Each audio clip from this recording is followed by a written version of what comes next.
estejam todos a gostar do evento, não é? Começou a ser um bocadinho mal por causa da chuva. Mais alto.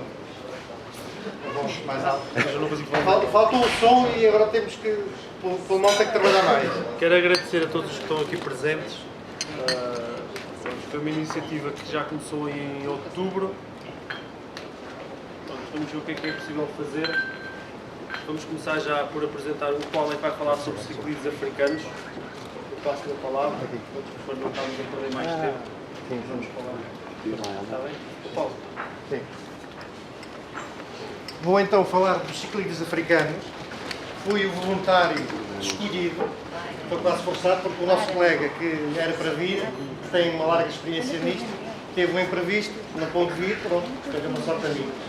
Eu não calho muito mal, porque eu tenho 2 africanos em casa, já não é mau, de resto não tenho mais, mas eu acho que deve haver aqui pessoal, acho que não tenho a certeza que sabe muito mais do que eu, mas vou tentar dar só, e como estamos apertados de tempo também calha bem, que assim tenho que falar menos tempo, vou tentar dar só umas luzes ou ambientar para quem não está tão dentro do assunto dos africanos, ter uma ideia do que é só apenas isso e mais nada.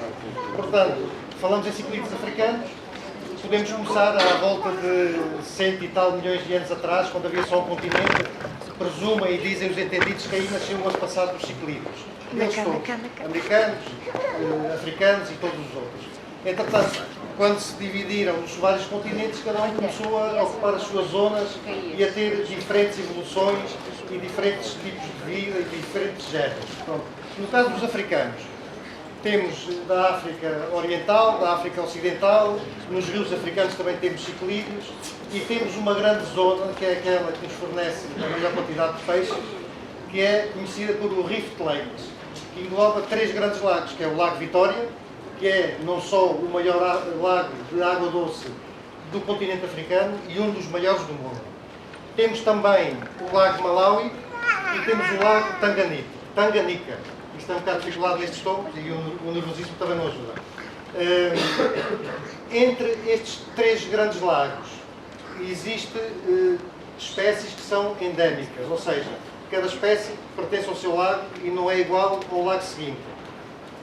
No geral, o ciclídeo africano gosta de águas com valores de pH elevados, águas alcalinas, pronto, necessita de uma grande quantidade de oxigenação, principalmente à superfície da água, e não gosta nada do CO2.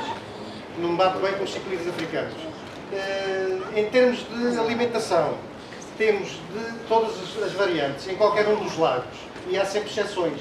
Temos os tipicamente herbívoros, temos os omnívoros e também temos os carnívoros. Existe uma coincidência ou não engraçada entre estes 3 grandes lagos. É que, começando no Tanganica, por norma, são os ciclídeos de menor dimensão, embora existam algumas exceções.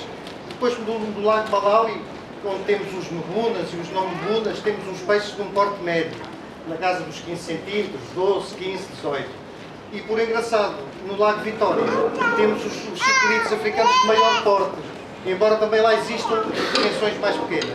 Isto para explicar o quê? Que na fase da evolução, cada espécie, cada género evoluiu consoante o ambiente que tinha. Apesar de, nos lagos, em termos de parâmetros, ser muito coincidentes uns com os outros e os valores não fogem muito, por exemplo, o valor médio dos 3 lagos em termos de pH, que é o que a gente fala mais, ou é mais normal ligarmos, vai dos 8.4 aos 8.6 ou uma coisa assim do género. Também varia de especialista para especialista. Eu não sei se aqui alguém tem ciclídeos africanos, por norma. Alguém tem? Opa, se calhar que este vindo de falar era melhor. Mas podemos aproveitar até para interagir um bocadito. Sim. Diz-nos, apresenta-te, se faz favor, diz o teu nome. João Carés, que és de Coimbra, salvei? Sim, de Coimbra, nós somos vizinhos. Fala um bocadinho da tua experiência, dos parâmetros da água, da alimentação, a dificuldade em manter a água alcalina. Digo eu, pronto, o que é que tu a tua experiência? Sim, eu tenho ciclídeos no Lago Tanganica, são de facto peixes. Se calhar de pé, ó João.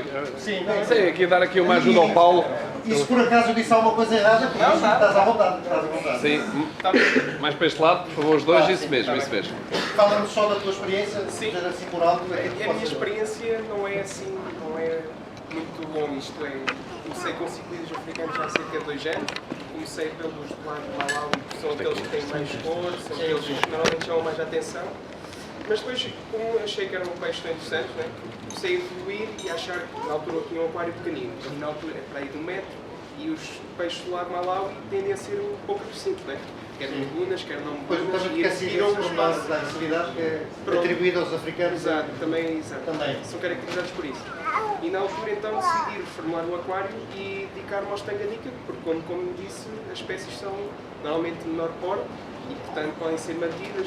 Mais agressivas, dizem, se calhar ou não. Quando os territórios. Sim, tem territórios muito bem definidos. Eu, na altura até criei 2 zonas, tinha os conchícolas, então há os peixes lá de tanganica que habitam as conchas, portanto são os chamados conchícolas, e na altura tinha uma outra zona para os petrículos, ou seja, peixes que habitam habitualmente a zona das rochas. E na altura, pronto, cantei com aquilo, não é? Estive mais de cerca de a manter aquele aquário, até que quis fazer um upgrade para manter também espécies maiores, ou para manter um cardume também, para interagir de outra forma, não é? Num aquário de 1 metro não se conseguiria. E portanto agora tenho um aquário de 1,60 m, também com peixe lá de tanganica, cerca de 600 litros. Tenho várias espécies, tenho maioritariamente troféus, tenho uma colónia de troféus, que são espécies que exigem, isto é, costumam organizar-se em colónia, portanto já tenho, é uma colónia de 25 indivíduos. E basicamente é assim. Os desafios maiores que notas em ter africanos, ou se é que existe algum desafio, Sim. nos parâmetros, na alimentação, ou nas espécies? Eu não sou muito rigoroso, já fui mais de medir o KH, o pH, mas basicamente se utilizar uma decoração essencialmente calcária, ou seja, no fundo areia de coral ou areia mesmo de praia também serve, e umas rochas calcárias, coletadas, aqui a Figueira tem, sim, para manter a dureza, para manter o pH mais elevado. E depois, como também disse, a oxigenação, que também é muito importante, e portanto, tendo muita oxigenação, tendo a decoração ideal, não é? A água acaba por se adaptar, não é? A água sai da torneira, na minha zona até que o pH é um pouco ácido, mas depois também existem outras formas de aumentar esses parâmetros, ou seja, utilizando as bufas, ou seja, utilizando bicarbonato de cálcio, sal, marinho, pronto. Depois também há esse tipo de fórmulas que ajudam a elevar, manter o ambiente mais... Para terminarmos, porque isto o tempo está apertado e temos de correr um bocadinho atrás do prejuízo, qual é que achas, o que é que tu dirias a alguém para se iniciar nos ciclistas africanos? Qual era o estímulo que tu davas a alguém e dizia assim, pá, devias ter ciclistas africanos porque isto é muito subjetivo. Sim, isto é muito subjetivo, porque toda a espécie tem um comportamento interessante, não é? Desde os quilis até aos ciclistas africanos. Mas isso é um desafio. Os ciclistas do Lago Tanganica são interessantes para quem começa com um aquário pequenino, não é? Pode ter, por exemplo, uma espécie com ciclo, não é? Depois organizam-se em colónias, produzem-se muito facilmente. E depois entre a colónia, não é? Entre os indivíduos, mais fêmeas, é interessante, pronto. Depois também existem os do Lago Malawi, embora agora não esteja com eles, não é? E têm aquelas cores bem interessantes, também o comportamento. Depois os do Tanganica são ainda mais interessantes porque passam o tempo a escavar e a definir a sua zona, não é? Os petrículos, os conchícolas, e passam o tempo sempre a tratar da areia. É muito interessante, eu gosto muito, é por isso que eu mantenho os ciclistas africanos. Só para terminar, acho que é importante também dizer, porque em termos ambientais todos nós nos importamos, é que, penso eu, se não vou cometer nenhuma atrocidade, em termos de ciclídeos africanos é a espécie, no geral, que tem mais espécies e géneros extintos.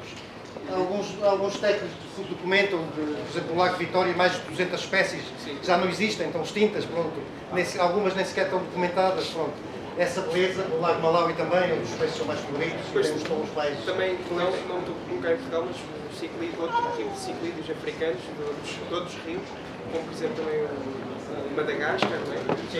Também tem muitas espécies conhecidas por estarem precisamente em extinção e algumas ainda mantidas em aquário, mas tem essa fica aqui o agradecimento ao João por ter participado e fica aqui o aviso também daquilo que a gente tem vindo a perder, e infelizmente vamos continuar por erros humanos a perder dentro da aquariofilia. É um prejuízo muito grande, mas pronto, a gente faz o nosso melhor e este tipo de eventos também tenta contribuir um bocadinho para isso. Agradeço ao João. Obrigado, foi uma ajuda.